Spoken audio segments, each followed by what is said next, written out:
கிருஷ்ணகிரி மாவட்டம் ஓசூர் மாநகரின் மையப்பகுதியில் அமைந்துள்ள அருள்மிகு தர்மராஜா திருக்கோவிலில் பூங்கரகம் மற்றும் பல்லக்கு திருவிழா கோலாகலமாக தொடங்கியது.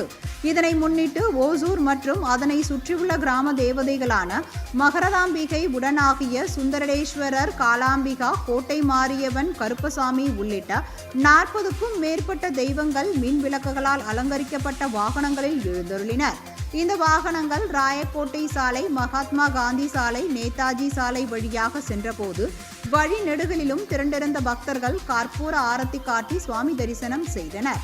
ஊர்வலத்தின் முன்னால் பாரம்பரிய கிராமிய நடனங்கள், காளியாட்டம் மற்றும் செண்டை மேளம் அதிர ஏராளமானோர் அணிவகுத்து சென்றனர். இதனைத் தொடர்ந்து திருவிழாவின் முக்கிய நிகழ்வாக தேர்பேட்டை தர்மராஜா கோவிலில் இருந்து பூங்கரக ஊர்வலம் புறப்பட்டது. பூங்கரகத்தை சுமந்து சென்ற வாசுதேவன் என்ற பக்தர் ஆடியபடி சென்று தீ மிதித்தார். அவரை தொடர்ந்து நூற்றுக்கணக்கான பக்தர்கள் தீ மிதித்து தங்களது நேர்த்திக் கடனை செலுத்தினர்.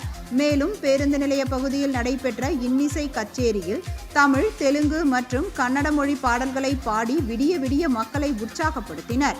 விழா நடைபெற்ற பகுதிகளில் பக்தர்களுக்கு நீர்மோர் மற்றும் அன்னதானம் வழங்கப்பட்டது.